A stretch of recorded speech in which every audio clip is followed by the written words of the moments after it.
अगर आप सोच रहे हैं कि ब्रिटिश इंडिया में तलवार लेकर आई थी, तो हिस्ट्री कुछ और कहता है। ब्रिटिश इंडिया में सिपाही बनकर नहीं, एक व्यापारी बनकर आई थी और उनके हाथ में तलवार से ज्यादा ताकत थी। उनके पास थी एक कॉन्ट्रैक्ट, एक कंपनी एंड एक बिजनेस मॉडल जिसका नाम था ईस्ट इंडिया कंपनी। 1600 में इंग्लैंड की क्वीन एलिजाबेथ ने ईस्ट इंडिया कंपनी को एक रॉयल चार्टर दिया।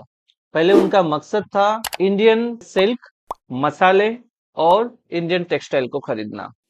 लेकिन धीरे धीरे यूरोप मार्केट में इंडियन टेक्सटाइल की डिमांड इतनी ज्यादा हो गई, तो उनको बार बार खरीदना पड़ा। लेकिन फिर एक बात उनको समझ में आई कि इंडियन टेक्सटाइल्स को केवल खरीदने से काम नहीं बनेगा, खरीदने से ज्यादा पैसा कंट्रोल में है। यही बात इंडियन टेक्सटाइल का एक टर्निंग पॉइंट आता है। दादनी सिस्टम, एक कॉन्ट्रैक्ट जो कारीगर्स की आजादी छीन ली। जैसे ये लो पैसा और अगला माल, अगला टेक्सटाइल्स हमें देना। मतलब कारीगर अपने हिसाब से कभी भी टेक्सटाइल किसी और को बेच नहीं सकता। अगर बाजार में ज्यादा दाम भी मिल रहा है, उस दाम में कारीगर अपना प्रोडक्ट को नहीं बेच सकता। इसको बोलते हैं दादनी सिस्टम।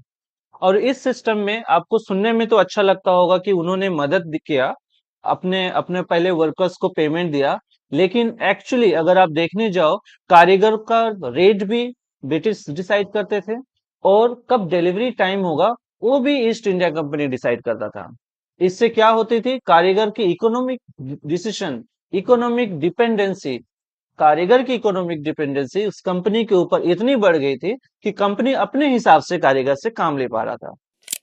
सेलिको एक्ट 1700 से 1721 के अंदर ब्रिटिश सरकार ने सेलिको एक्ट लगाए, क्योंकि इंडियन टेक्सटाइल्स की डिमांड इतनी ज्यादा बढ़ गई थी यूरोप कंट्री में कि इतना ज्यादा सेल हो रहा था कि वहां के व्यापारी को डर लगने लगा कि इंडियन टेक्सटाइल की इतनी डिमांड हो रही है, उनकी बिजनेस ना खत्म हो जाए। इसके कारण सेलिको एक्ट लगाएगी। दोस्तों, ये बात हैरान करने वाली है कि इंडियन टेक्सटाइल की इतनी डिमांड थी कि एक कंपनी को एक अपने देश में एक रूल्स बनाना पड़ा इंडियन टेक्सटाइल को रोकने के लिए, इंडियन टेक्सटाइल्स की इंपोर्ट करने के लिए। तो दोस्तों, ये वो इतिहास है जो इंडियन टेक्सटाइल की डिमांड और इंडियन टेक्सटाइल की क्वालिटी को पहचानता है। इंडस्ट्रियल रिवॉल्यूशन, ये गेम चेंजर था दोस्तों।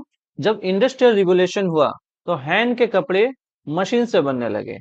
जब मशीन आई मार्केट में, जो काम एक कारीगर एक दिन में पूरे दिन में बनाता था, तब मशीन आने के बाद जो काम महीने महीने में प्रोडक्शन निकलती थी, वो काम सालों की काम महीने में और महीने के काम दिन में निकलने लगी। तो इससे मार्केट में सस्ता भी माल बनने लगा और स्पीड भी ज्यादा थी। तो जिससे कारण जो जो क्लाइंट जो महंगे और प्रीमियम प्रोडक्ट नहीं खरीद पाते थे, वो मशीन के कपड़े पहनने लगे। 1800 सेंचुरी में बंगाल दुनिया का सबसे इंपॉर्टेंट टेक्सटाइल रीजन में से एक था। यहाँ के सिल्क, यहाँ के कॉटन और यहाँ के मसलिन पूरे यूरोप में एक्सपोर्ट की जाती थी। लेकिन कंपनी की ट्रेड पॉलिसीज और बदलती समय की पॉलिटिकल कंट्रोल और कंपनी की मोनोपोली और मशीन आने के बाद धीरे धीरे इसका डिमांड कम होने लगा। तो इसका सबसे ज्यादा असर किस पर पड़ा? कारीगर पे। और ना कारीगर का मेहनत रुका, ना कारीगर ने अपने काम करना बंद कर दिए, लेकिन सबसे ज्यादा असर कारीगर पे ही पड़ा। तो जब भी कोई इंडस्ट्रियल रिवॉल्यूशन होता है, जब भी कोई एक बड़ा बदलाव आता है, कहीं ना कहीं उस आर्टिस्ट को, कारीगर जो निचले तबके में काम करते हैं और जब से सबसे हार्ड वर्किंग रहते हैं, जो इस इकोसिस्टम को सबसे ज्यादा कंट्रोल करते हैं, उनको ही सबसे ज्यादा असर पड़ता है।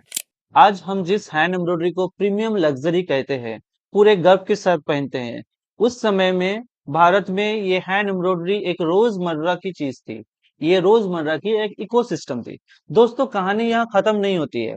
अगले पार्ट में हम ये देखेंगे किस तरह कुछ आर्ट, कुछ कला बच गई और किस तरह कुछ कला एकदम से खत्म हो गई, और किस तरह से हैंड एम्ब्रॉयडरी के डिजाइनर्स, किस तरह के जो कॉटियर हाउसेस, किस तरह के कारीगर इसको एज ए हेरिटेज इसको मेंटेन कर रहे हैं और किस तरह इसको कंटिन्यू कर रहे हैं। इतिहास हमें केवल ये नहीं सिखाता है कि क्या हुआ, इतिहास हमें ये भी बताता है फ्यूचर में हमें क्या बनाना है।